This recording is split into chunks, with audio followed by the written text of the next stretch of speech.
Muy buenos días.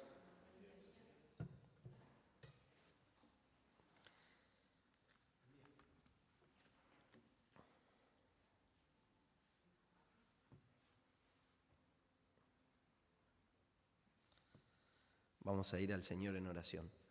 Padre Celestial, te damos muchas gracias en esta mañana.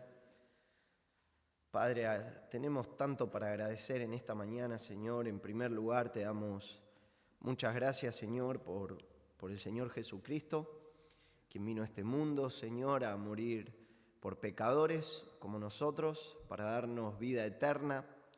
Gracias porque por medio de Él podemos acercarnos a ti. Padre, te damos gracias que tú nos has permitido despertar en esta mañana. Gracias por un día más de vida. Padre, te damos gracias que nos permites congregarnos, es tener un lugar donde reunirnos. Padre, te damos gracias que podemos cantar a tu nombre. Señor, y también te damos gracias que podemos abrir tu palabra en esta mañana y ver lo que tu palabra nos quiere enseñar, nos quiere desafiar. Pedimos que por favor tú nos desafíes, nos hables, nos exhortes, nos animes, Señor, a hacer tu voluntad, a vivir en tu voluntad en esta mañana. Lo pedimos en el nombre de Jesús. Amén. Quiero comenzar contándoles una historia de un hombre llamado Noda. Él fue un soldado japonés durante la Segunda Guerra Mundial y en los últimos días del conflicto, su comandante le dio una orden específica: permanecer escondido en la selva de una isla de Filipinas y no rendirse bajo ninguna circunstancia. El soldado tomó esa orden como una misión de vida y la cumplió con fidelidad sorprendente. Varias veces durante los años que siguieron pasaron aviones lanzando folletos que decían: la guerra ha terminado, vuelvan a casa. Pero Onoda y los soldados que quedaban con él pensaban que era una trampa del enemigo. Creían que aquellos eran mensajes falsos y que rendirse sería traicionar su misión. Así que, fieles a la orden de su superior, decidieron mantenerse firmes, escondidos en la selva. Lo más sorprendente de esta historia es que la guerra terminó en 1945, pero él no salió hasta el año 1974, casi 30 años después. Onoda no pensaba rendirse ni desistir, estaba decidido a seguir firme y fielmente a lo que le habían mandado. Pero después de tantos años ocurrió algo increíble. El mismo superior que le había dado la orden fue en busca de él, se adentró en la selva, lo encontró y le dijo que deponga armas, que la guerra había terminado. Solo entonces este soldado japonés bajó su rifle y dejó de luchar. Solo en ese momento. Aunque esta historia es sorprendente, nos recuerda algo mucho más grande. Si un soldado terrenal pudo mantenerse firme y fiel a las órdenes de un comandante humano, ¿cuánto más nosotros, que servimos al Rey de Reyes, deberíamos ser fieles a lo que Cristo nos ha encomendado? De la misma manera, nosotros debemos estar determinados a mantenernos fieles a la misión que se nos dio, la gran comisión, sin rendirnos, sin desviarnos, sin dejar que el paso del tiempo o las circunstancias nos hagan olvidar de lo que se nos mandó hacer. Nosotros hemos recibido un mandato claro de parte del Señor como iglesia y deberíamos vivir cada día con la misma determinación, con esa misma obediencia. Nosotros fuimos llamados a obedecer a Cristo, obedecer lo que Él nos ha encomendado, lo que Él nos mandó a hacer. Es por esa razón que hoy quiero que veamos el mandato que el Señor nos ha dejado, la gran comisión. Se llama la Gran Comisión porque es el mandato más importante que Cristo dejó a la Iglesia. Es el encargo supremo, llevar el Evangelio a todas las naciones y hacer discípulos. Y debemos hacerlo fielmente, debemos hacerlo cada día, hasta que Cristo mismo venga a decirnos que la obra ha terminado. Solo en ese momento debemos desistir. Por eso en este día quiero que veamos 3 características de un testigo fiel de Cristo. Y para eso quiero que vayamos a Mateo 28, el Evangelio de Mateo, capítulo 28. Pero vamos a ver la Gran Comisión, todo el panorama de la Gran Comisión, en todos los evangelios, lo que va diciendo. Pero nuestro texto clave va a estar en Mateo.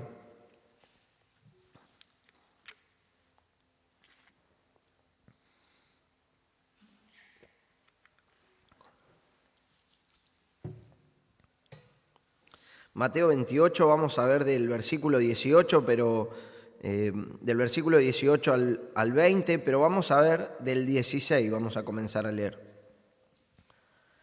Pero los 11 discípulos se fueron a Galilea, al monte que Jesús había señalado. Cuando lo vieron, lo adoraron, pero algunos dudaron. Acercándose Jesús les dijo: «Toda autoridad me ha sido dada en el cielo y en la tierra. Vayan pues y hagan discípulos de todas las naciones, bautizándolos en el nombre del Padre y del Hijo y del Espíritu Santo, enseñándoles a guardar todo lo que les he mandado. Y recuerden, yo estoy con ustedes todos los días hasta el fin del mundo». Vamos a ver 3 características de un testigo fiel de Cristo. Pero quiero mencionar que la Gran Comisión, aquí el título dice la Gran Comisión, realmente por la iglesia ha pasado a ser la Gran Omisión. La Gran Omisión. Realmente el 96% de los creyentes no comparten su fe con otros. Es una realidad en el mundo, estadísticas de un sitio que hace estadísticas, Barna se llama. Dicen que el 96% de los cristianos no comparten su fe. Y realmente esto es el mandato que nosotros tenemos que hacer como iglesia. Y como creyentes, lo debemos hacer como iglesia de manera grupal, llevar la Gran Comisión adelante, predicar el Evangelio, hacer discípulos, pero también lo tenemos que hacer de manera individual, cada uno de nosotros. Quiero que veamos 3 características de un testigo fiel de Cristo.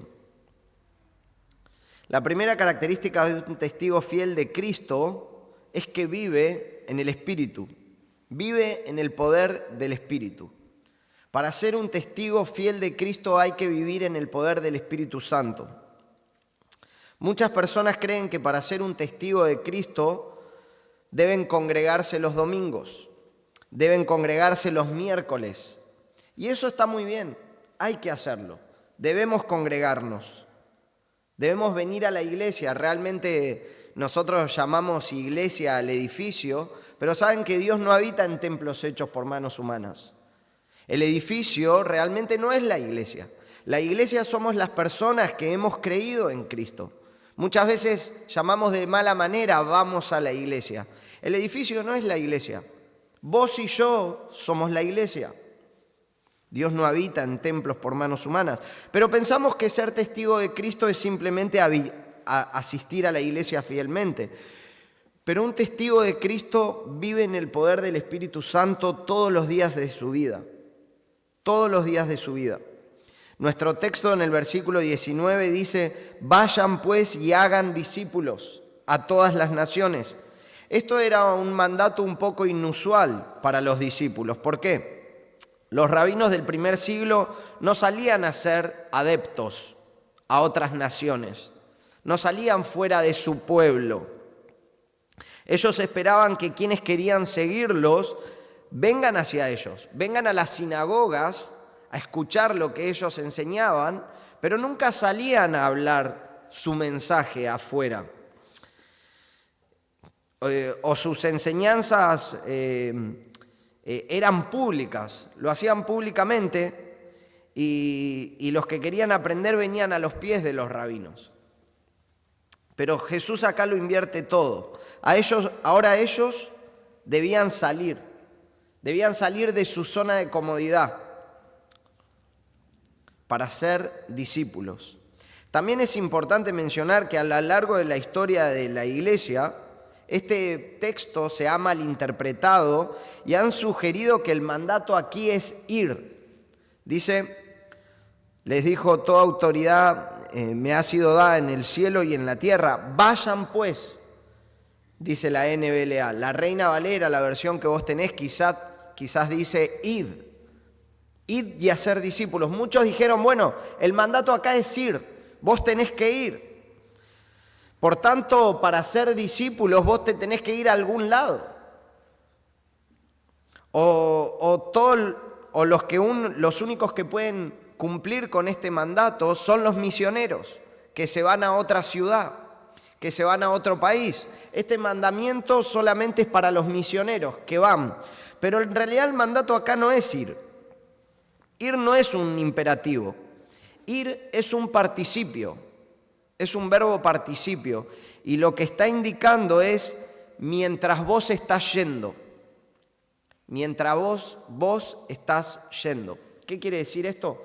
Mientras vos estás viviendo tu vida, Jesús les dice a sus discípulos, mientras ustedes van viviendo sus vidas de manera cotidiana, mientras van caminando, mientras viven, mientras sirven, mientras llevan su vida de manera normal, hagan discípulos.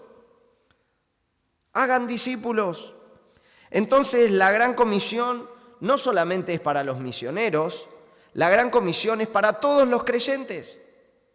Mientras están viviendo sus vidas, hagan discípulos. Ahora, si para ser un testigo de Cristo debo ir por todos lados y hacer discípulos, ¿cómo debe ser mi vida entonces? ¿Cómo debo vivir mi vida para que cuando yo vaya por todos lados, viviendo mi vida de manera cotidiana y normal, yo pueda ser discípulos? ¿Cómo puede ser mi vida? ¿Cómo debe ser mi vida? Bueno, mi vida debe ser una vida caracterizada por la llenura del Espíritu Santo. Vivir una vida en el Espíritu, 24/7, todos los días. Para los discípulos fue la única manera de hacer discípulos, de ser testigos, fue vivir en el Espíritu Santo. Miren lo que nos dice, si quieren pueden buscarlo, simplemente yo lo voy a leer, Lucas 24:49. También, hablando de la gran comisión, dice así, por tanto yo enviaré sobre ustedes la promesa de mi Padre.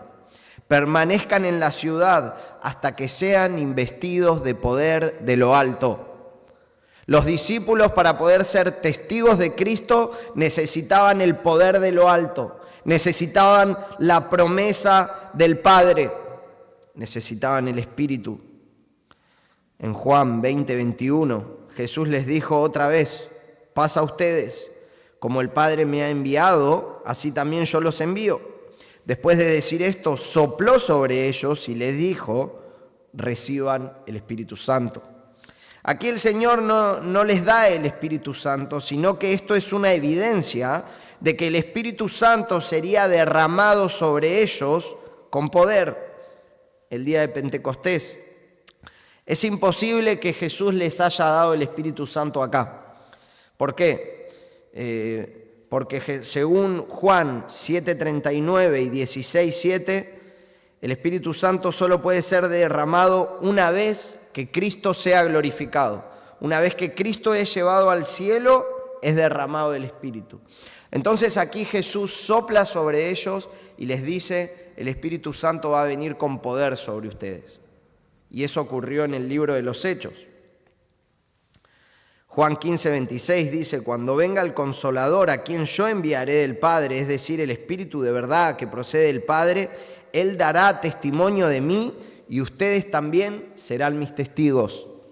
Es imposible llevar adelante la gran comisión sin el poder del Espíritu. Fue imposible para los discípulos llevar adelante la gran comisión sin el poder del Espíritu Santo. Sin el poder del Espíritu es imposible. Es la razón por la cual nosotros tenemos el libro de los Hechos. En Hechos 1, del 3 al 9, dice así: a estos también, después de su padecimiento, se presentó vivo con muchas pruebas convincentes, apareciéndoles durante 40 días y hablándoles de lo relacionado con el reino de Dios. Y reuniéndoles les mandó que no salieran de Jerusalén, sino que esperaran la promesa del Padre, la cual les dijo: oyeron de mí, porque Juan bautizó con agua, pero ustedes serán bautizados con el Espíritu Santo dentro de pocos días. Entonces los que estaban reunidos le preguntaron: Señor, ¿restaurarás en este tiempo el reino de Israel? Jesús les contestó: no les corresponde a ustedes saber los tiempos ni las épocas que el Padre ha fijado en su propia autoridad, pero recibirán poder cuando venga el Espíritu Santo sobre ustedes, y serán mis testigos en Jerusalén, en Judea, en Samaria y hasta los confines de la tierra. Después de haber dicho estas cosas, fue elevado, y mientras ellos miraban, y una nube lo recibió y lo ocultó de sus ojos. La manera que ellos tenían de ser testigos en Jerusalén, en Judea, en Samaria y hasta lo último de la tierra fue esperar la promesa del Espíritu Santo, vivir una vida en el poder del Espíritu Santo para ser testigos de Cristo. Y esa es la razón por la cual solamente el 4% de la iglesia a nivel mundial evangeliza, porque no están viviendo en el poder del Espíritu. Es la razón por la cual muchas personas no comparten el Evangelio con otros, porque no se está viviendo una vida en el poder del Espíritu Santo. En Hechos 2:4, después del día del Pentecostés, ¿qué pasó? Todos fueron llenos del Espíritu Santo. Hechos 2:33, el Espíritu Santo fue derramado sobre todos. Es necesario el poder del Espíritu. Fue necesario para los discípulos y es necesario para todos nosotros. Ahora, ¿cuál es la evidencia de que un creyente está viviendo en el Espíritu? Quiero que veamos unos casos puntuales. Gálatas 5:22. Pero el fruto del Espíritu es amor, gozo, paz, paciencia, benignidad, bondad, fidelidad, mansedumbre, dominio propio. Contra tales cosas no hay ley. Una persona llena del Espíritu Santo tiene frutos de amor, y compartir el Evangelio con los perdidos es amor en acción. Si vos amás a los perdidos, le vas a hablar de Cristo. Romanos 8:14. Todos los que son guiados por el Espíritu de Dios, los tales son hijos de Dios. Las personas llenas del Espíritu Santo son guiadas por el Espíritu Santo. Judas 20 y Efesios 6:18, oran en el Espíritu. Juan 16:3, son guiados a la verdad de la palabra. Entonces, hermanos, fue necesario para ellos vivir una vida en el poder del Espíritu Santo, y sin dudas los es necesario para todos nosotros. La gran comisión no se ha dado solo para los pastores, la gran comisión no se ha dado solo para los diáconos, solo para los misioneros. Compartir el Evangelio y hacer discípulos es para todos nosotros, de manera individual. Es para cada uno de nosotros en nuestras vidas cotidianas, en la casa, en el hogar, los abuelos compartiendo el Evangelio con sus nietos, los padres con sus hijos, con tus vecinos, hablando la palabra de Dios, en el trabajo. ¿Compartiste alguna vez el Evangelio en tu trabajo con otro compañero? ¿Hablaste de la palabra de Dios con ellos? Sin dudas hay personas con las cuales vos te cruzás todos los días y nunca les hablas de Cristo. Y esta es la tarea más importante que nosotros tenemos. Y hemos sido negligentes muchas veces como iglesia. Me incluyo. Yo muchas veces también soy negligente en esto. Y esto también es un desafío para mí. Pero es lo que Cristo nos mandó a hacer. Y debemos estar tan determinados a hacerlo como ese soldado japonés que no desistía de la orden que se le dio. Siguió adelante firme. Lo mismo tenemos que hacer nosotros.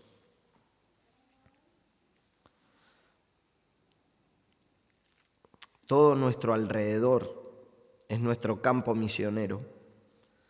Y para poder llevar adelante el Evangelio debemos vivir vidas en el Espíritu Santo todos los días. ¿Vivís una vida en el poder del Espíritu Santo? Fue necesario para los discípulos y es necesario para vos, es necesario para la iglesia de Villa de Mayo, que vivamos vidas así. Ahora también quiero mencionar que si vos no estás viviendo una vida en el Espíritu Santo, una vida que da fruto, una vida en santidad, una vida en obediencia, si tu vida no es un ejemplo de que vos estás viviendo en el Espíritu Santo, va a haber una incongruencia en tu mensaje. Vos vas a predicar un mensaje, pero tu vida no va a respaldar ese mensaje, por tanto va a haber una dicotomía en lo que vos hablás y en lo que vos vivís. Hay una frase que dice que tus hechos hablen más fuerte que tus palabras. Tu vida tiene que ser un testimonio. Alguien dijo, andá por todos lados y predicá el Evangelio y después hablá, dando a entender que el Evangelio también se comparte con nuestro estilo de vida, nuestra manera de vivir. Somos cartas leídas. Y en cierta medida eso es correcto. Nosotros debemos tener buenos testimonios. La segunda característica de un testigo de Cristo es que proclama el mensaje. Entonces, vive en el poder del Espíritu Santo, es el primero, su vida es un testimonio, tiene fruto, vive en el Espíritu Santo 24/7. Y la segunda característica de un testigo de Cristo es que proclama ese mensaje.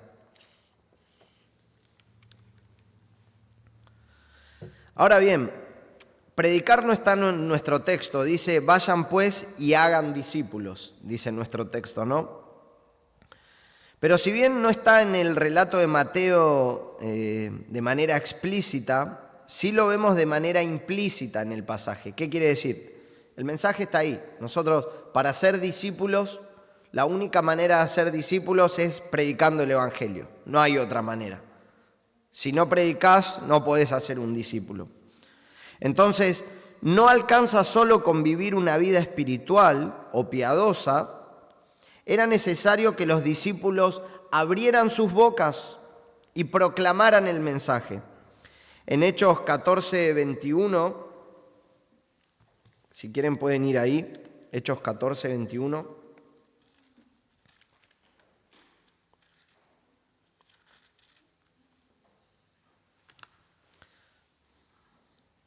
Hechos 14:21 dice lo siguiente.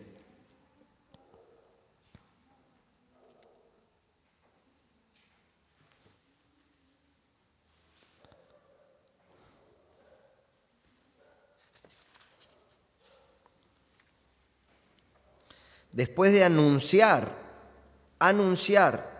el Evangelio a aquella ciudad y de hacer muchos discípulos, volvieron a Listra, a Iconio y a Antioquía. La manera de hacer muchos discípulos es anunciar el Evangelio. Anunciar el Evangelio.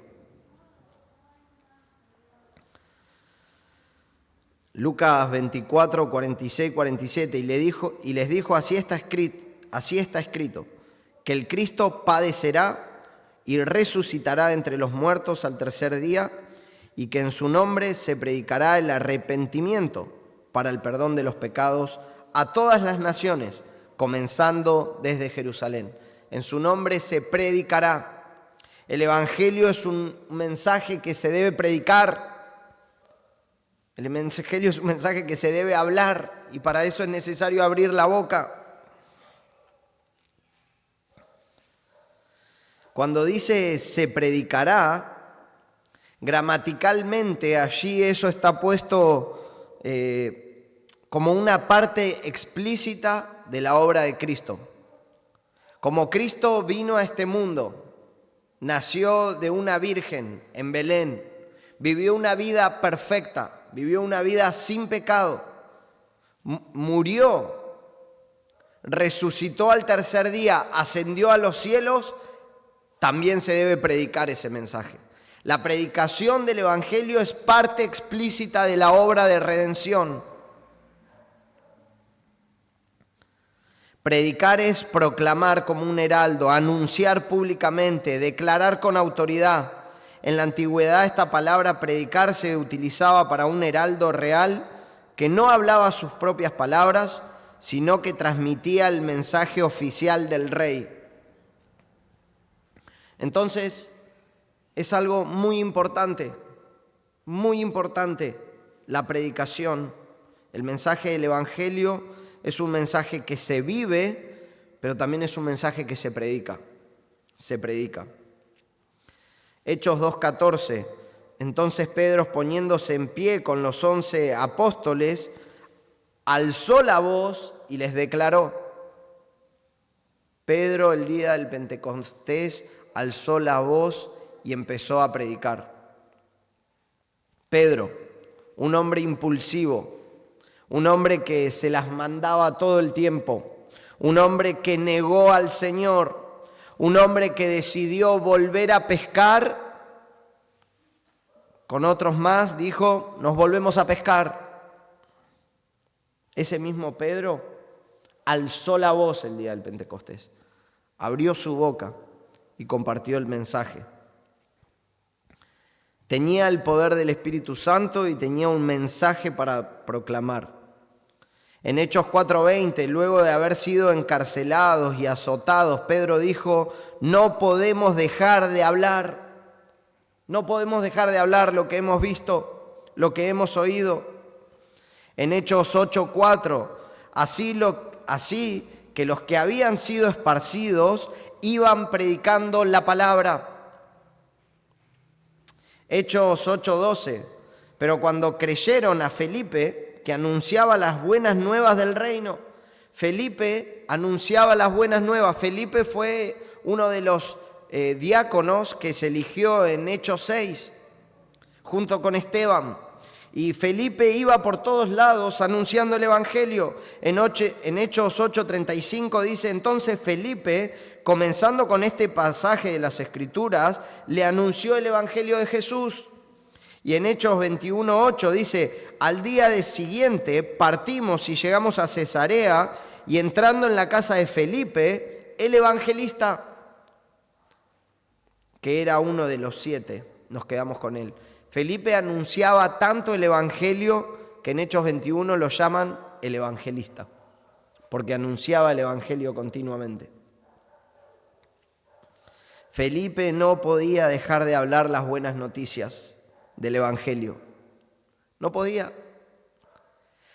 Realmente las buenas noticias del Evangelio se han transformado en viejas noticias para muchos de nosotros. No estoy acá simplemente para decirles tienen que predicar el Evangelio. Es una realidad. Es una realidad en la iglesia. Las buenas noticias, las buenas nuevas, ya no son tan nuevas. Ya no son tan nuevas. Nos encanta hablar con respecto a las buenas noticias. Te hago una pregunta. Cuando tenés una buena noticia, ¿no estás desesperado por contarla? Si tu hijo se está por casar, ¿no se lo vas a contar a todo el mundo? si conseguiste novia, ¿no estás recontento y lo querés contar? Si vas a ser papá o vas a ser mamá, o si conseguiste un trabajo, ¿no estás contento en compartir ese mensaje? Porque es una buena noticia, pero el Evangelio dejó de ser una buena noticia para vos, que no lo compartís. ¿No te interesa que otros se salven? ¿No te interesa que otros conozcan a Cristo? Charles Spurgeon dijo, si vos no querés que otros sean salvos, vos mismo no sos salvo. Dura es esa palabra, ¿no? A mí me desafía todo el tiempo.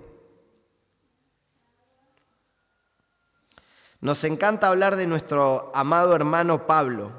Y él en la epístola de Gálatas dice, el evangelio que él recibió no lo recibió de hombre alguno, sino que lo recibió por revelación de Cristo mismo. Cristo mismo se le apareció a Pablo en camino a Damasco, dejándolo ciego. Luego Ananías es enviado a orar por él. En ese momento las escamas caen de sus ojos y en Hechos 9:20 dice así, enseguida se puso a predicar. Enseguida se puso a predicar.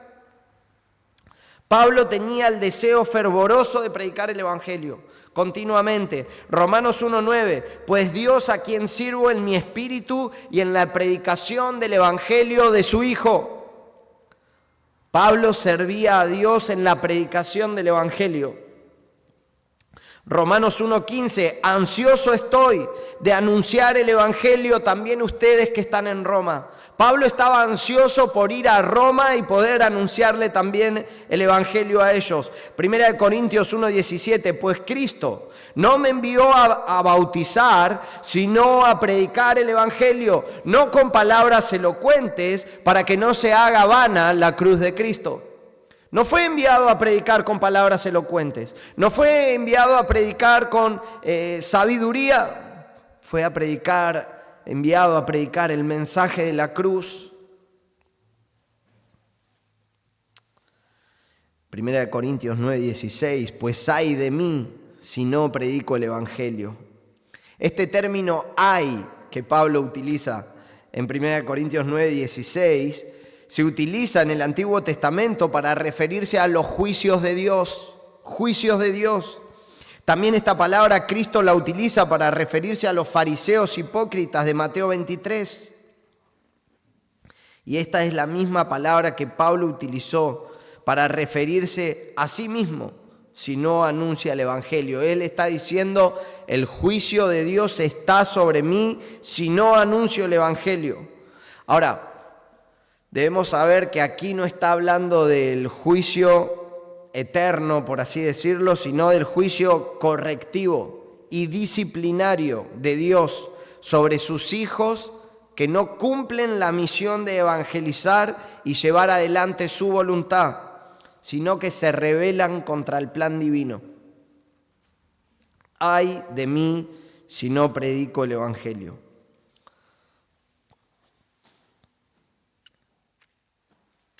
Ahora, ser discípulos, también Pablo le dijo a Timoteo, haz obra de evangelista. Pablo le dijo a Timoteo. Ahora, la gran comisión, nosotros vemos que si nosotros estamos hoy acá, realmente es porque la gran comisión se cumple, ¿no? Porque desde los discípulos, desde los apóstoles, ellos empezaron a predicar en Jerusalén, en Judea, en Samaria y hasta lo último de la tierra. Y 2026 años después, acá estamos nosotros y el mensaje ha llegado hasta nosotros. De la misma manera tenemos que seguir anunciándolo. Y vemos que lo hicieron los discípulos, lo ha hecho la iglesia a lo largo de la historia, no de manera perfecta, pero Cristo comisiona a sus discípulos para anunciar el evangelio y para ser discípulos. Y esto es parte del plan redentor. Y Cristo, siendo el líder por excelencia, jamás enviaría a ser discípulos y jamás enviaría a predicar el evangelio si él mismo no lo hubiese hecho antes. porque el ejemplo comienza con la cabeza. Y Jesús, que es la cabeza de la iglesia, Él te dice, anda a predicar el evangelio, pero te da un testimonio en los evangelios que Él también lo hizo. Él también predicó. Mateo 4:17 dice, desde entonces Jesús comenzó a predicar, arrepiéntanse porque el reino de los cielos se ha acercado. Jesús predicaba el evangelio. Mateo 4:23, Jesús iba por toda Galilea, enseñando en las sinagogas, proclamando el evangelio del reino. Jesús lo hizo. Y nosotros somos llamados a ser como Jesús. Él es nuestro maestro, nosotros somos sus discípulos, debemos imitar a nuestro maestro. Jesús predicó el evangelio. Mateo 9:35, Jesús recorría todas las ciudades y las aldeas, enseñando en la sinagoga de ellos, proclamando el evangelio del reino. Jesús lo hizo.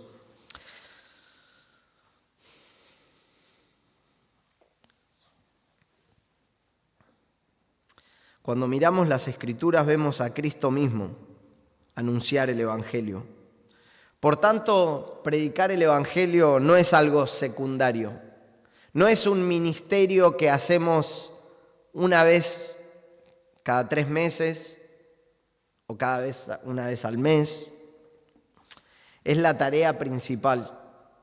Y es la tarea principal de los líderes de la iglesia, en primer lugar.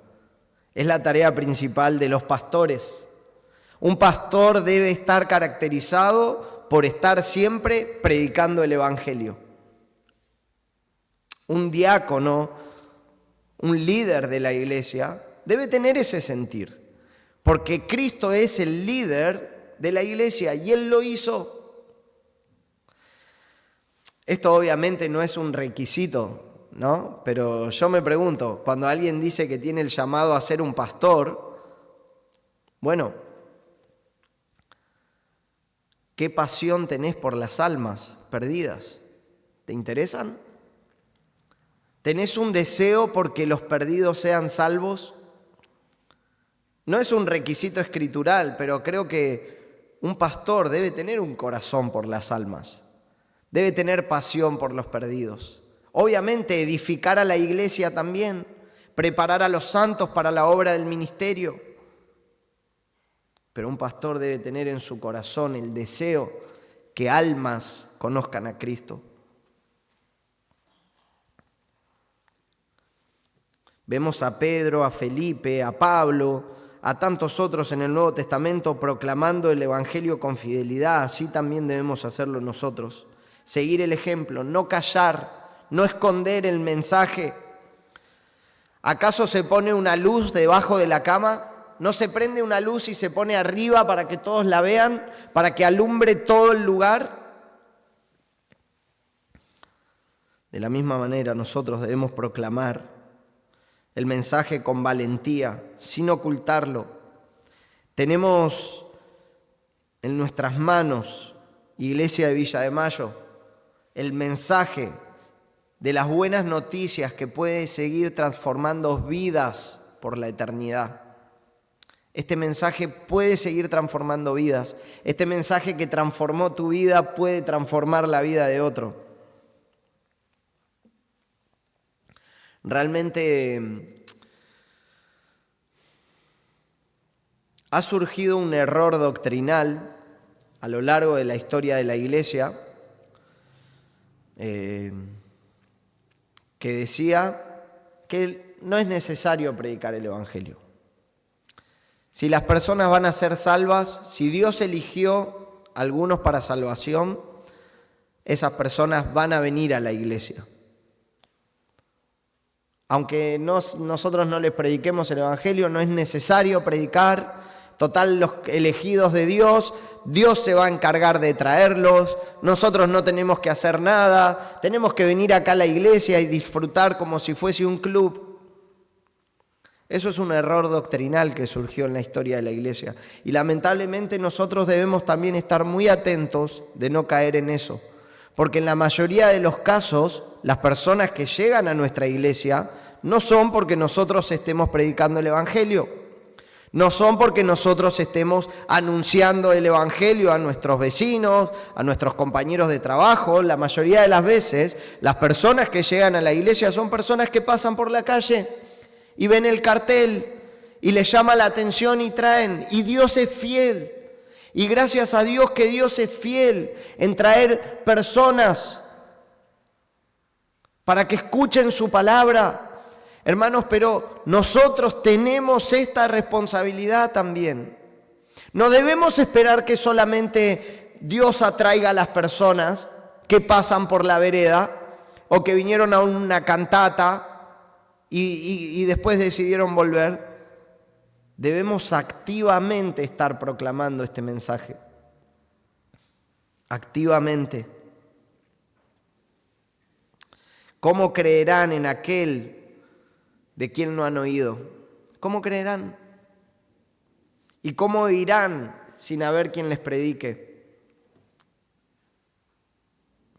Hermanos, que no se apague el fuego de la evangelización, que no se apague ese sentir en nuestros corazones, que no caigamos en la pasividad espiritual, que no seamos pasivos espiritualmente.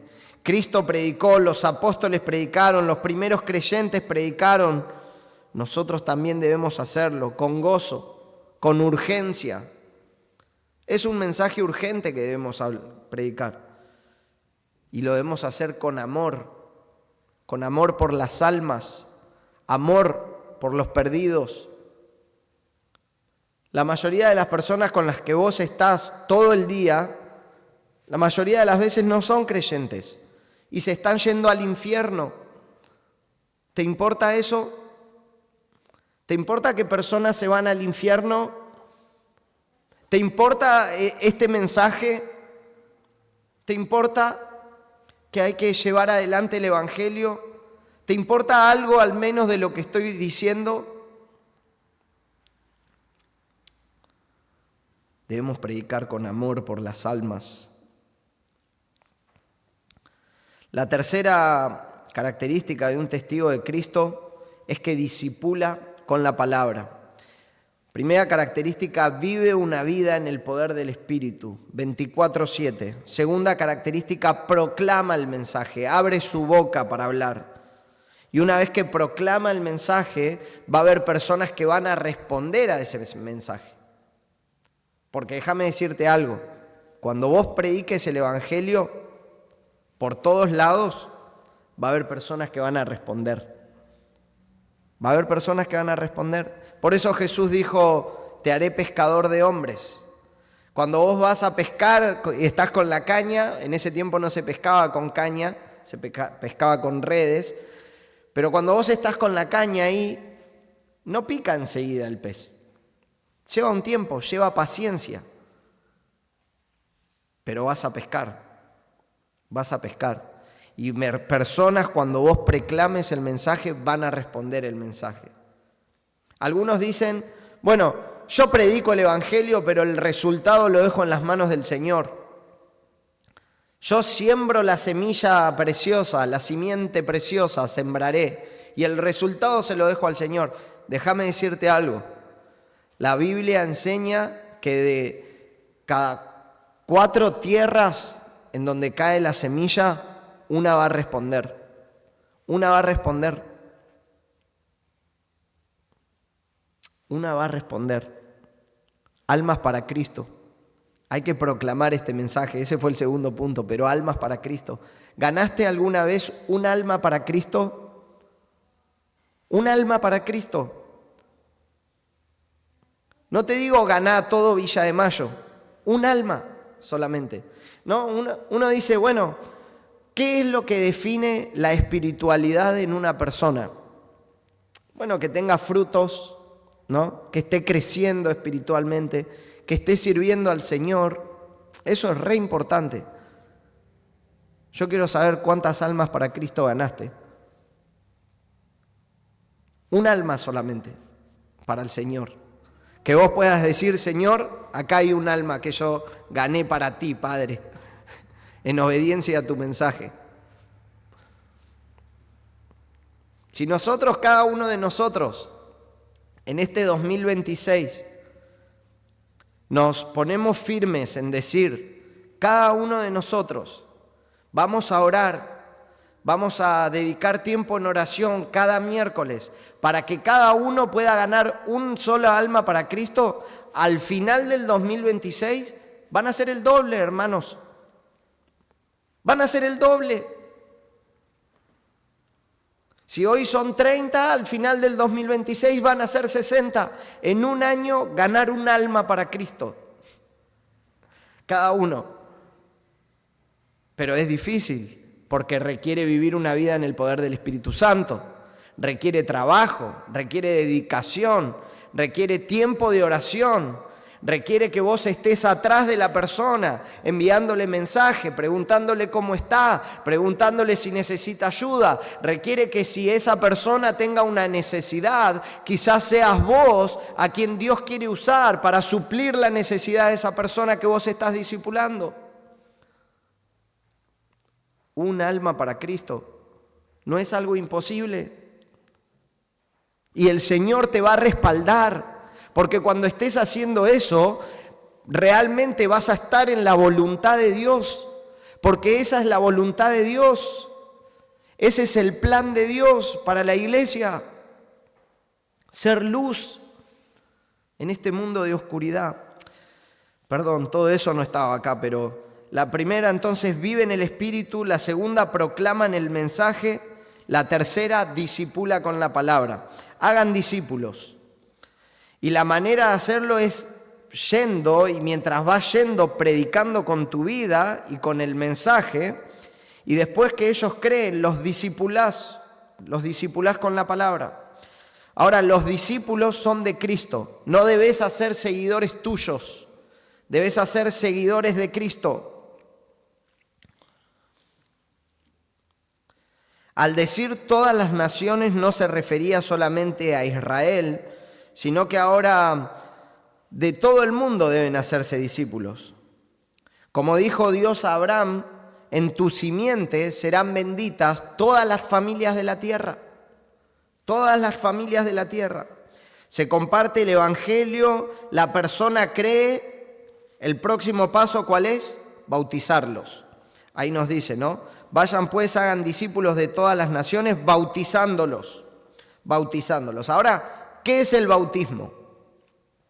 Bueno, de manera breve, el bautismo nunca salvó a nadie, ni salva ni salvará. ¿Sí? ¿Estamos bien con eso? El bautismo no te limpia, ¿no? Algunos dicen, bueno, me voy a bautizar para limpiarme, ¿no? No, el bautismo no te limpia. Para limpiarte te tenés que bañar. El bautismo no te limpia tus pecados. Nosotros somos limpios de nuestros pecados solamente porque Cristo derramó su sangre en la cruz. Y como dice el libro de Hebreos, sin derramamiento de sangre no hay remisión de pecados. La única manera de que nuestros pecados sean remitidos es por el derramamiento de la sangre de Cristo. Entonces, el bautismo no te limpia. El bautismo no te hace más santo. No, uno dice, bueno, me voy a bautizar y ahora soy más santo porque me bauticé. No, tampoco. El bautismo es una evidencia externa de la obra que Dios hizo en nuestro corazón. Nosotros creímos en Cristo. Creímos en su obra cuando alguien nos predicó. Creímos en nuestro corazón. Dios obró en nuestro corazón, transformó nuestro corazón. Y ahora nos bautizamos para que todos vean la obra que Dios hizo en nuestro corazón. Ahora nos identificamos con el pueblo de Dios. Por eso nos bautizamos. Y noten que dice, bautizándolos en el nombre, singular, en el nombre del Padre, del Hijo y del Espíritu Santo. Dice singular, pero nombra tres, porque Dios es un Dios trino. Sabemos eso, ¿no? Dios es un Dios trino. Él es tres, pero es uno al mismo tiempo.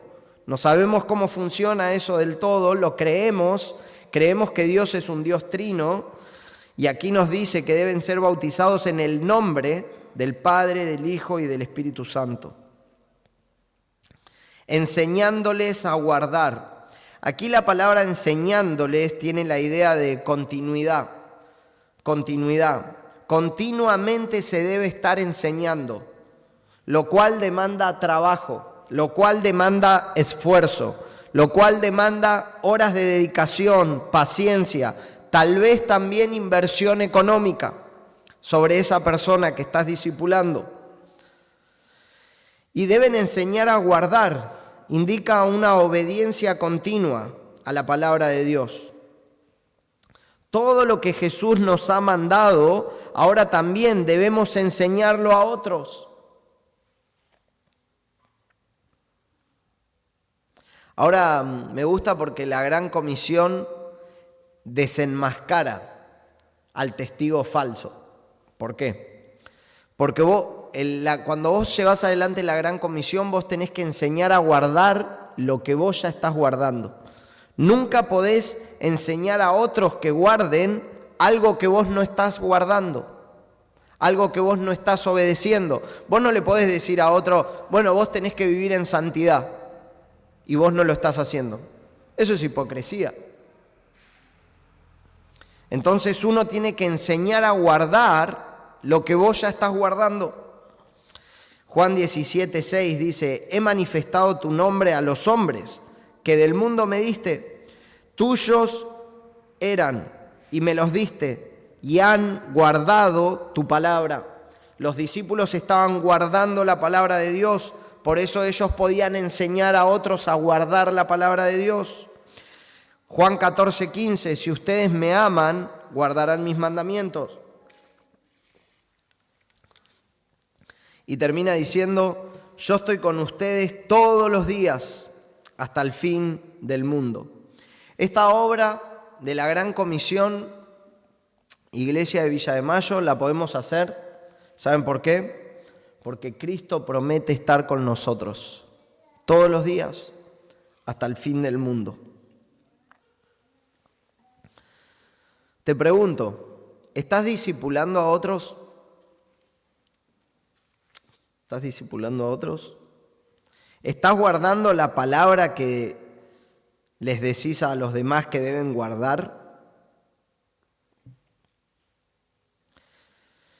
Hermanos, ¿estamos dispuestos a trabajar arduamente por hacer discípulos? Lo cual demanda trabajo, demanda una entrega total, demanda sacrificio, tiempo. ¿Estamos dispuestos a hacerlo?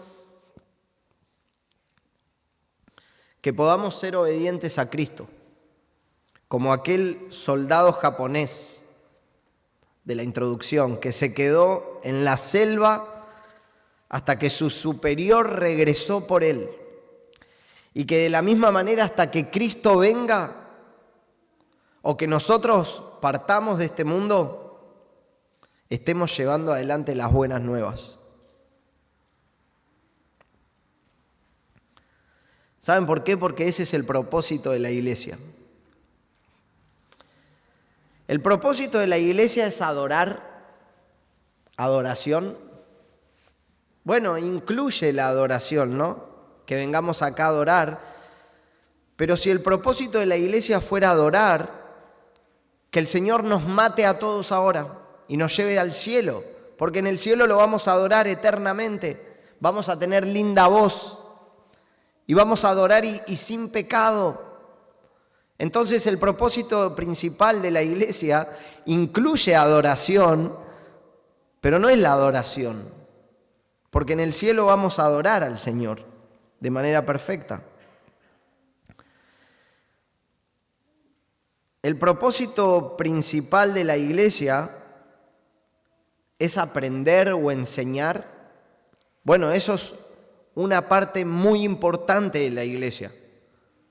Capacitar a los creyentes para que crezcan en conformidad a Cristo. Enseñar la palabra es muy importante. Pero en el cielo vamos a conocer todo de manera perfecta. Pero ¿sabes algo que nosotros no vamos a hacer en el cielo? ¿Sabes qué es? Compartir el evangelio con los perdidos. Nadie va a estar compartiendo el evangelio en el cielo, hermano. Eso es ahora. Eso es una obra para acá. para este mundo, que nosotros podamos llevar adelante la evangelización, que podamos hacer discípulos, que ese sea nuestro desafío para este año 2026, llevar adelante la gran comisión, anunciar el evangelio de Cristo, ganar almas para Cristo, caminar en la voluntad de Dios, que podamos ser testigos fieles de Cristo entonces, por vivir en el Espíritu, por proclamar el evangelio y por discipular a otros. Y todo esto que sea para la gloria de Dios, hermanos. Amén. El Señor nos ayude a obedecer a su palabra. Ahora, quisiera mencionar, ya para finalizar, la palabra evangelio es buena noticia. Una buena noticia. ¿Y sabes qué? Nunca hay una buena noticia si antes no hay una mala noticia. ¿Cuál es la mala noticia?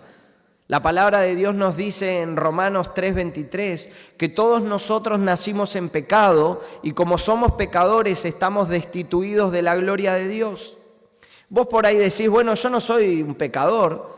Déjame preguntarte algo. ¿Cuántas mentiras has dicho en toda tu vida? Levante la mano quien nunca mintió. Todos hemos mentido. Y tal vez uno trivializa la mentira y dice, bueno, una mentira light, una mentira liviana, una mentira blanca, me dijeron una vez, ¿no? Pero sabes que mentir quizás para vos no es un pecado grave, pero para Dios, que es un Dios santo, que no tolera el pecado y que en Él no hay sombra de variación, para Él una mentira es pecado y es un pecado grave. Entonces, si vos por lo menos dijiste una mentira, ¿cómo me llamarías a mí si te miento? ¿Qué soy yo? Un mentiroso. ¿Y sabés qué dice la Biblia en Apocalipsis? Los mentirosos no heredarán el reino de los cielos. Tendrán su parte en el lago de fuego y azufre que arde por toda la eternidad. Entonces, si vos has mentido, quebraste la ley de Dios, quebraste la ley del Señor, por lo tanto mereces el castigo, el infierno, un lugar real, un lugar consciente, un lugar eterno. El infierno es real. La palabra de Dios habla del infierno como el lugar del castigo eterno. Y ese es tu lugar si has pecado, si has mentido, si has robado, si has codiciado la mujer de tu prójimo. Jesús dijo, si alguien codicia a la mujer de su prójimo, ha cometido adulterio con ella en su corazón.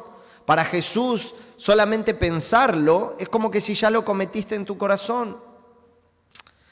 Y mereces el castigo de Dios, mereces el infierno por tu pecado.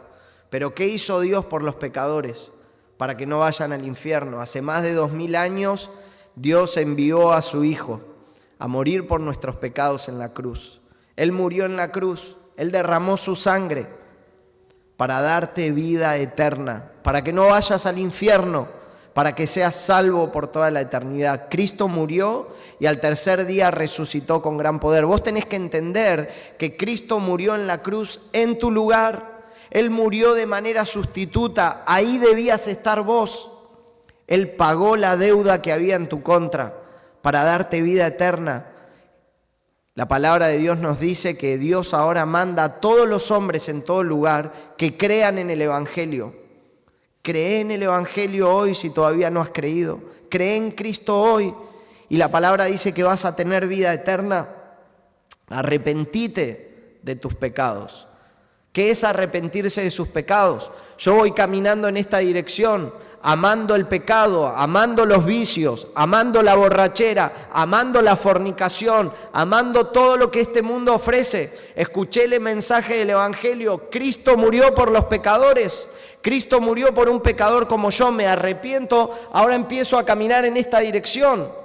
Ya no vivo más en esta vida. Ahora amo la palabra de Dios, ahora amo cantar al Señor, ahora quiero leer su palabra, quiero vivir en santidad, quiero andar en su voluntad, porque me arrepentí. La palabra arrepentirse significa girar 180 grados.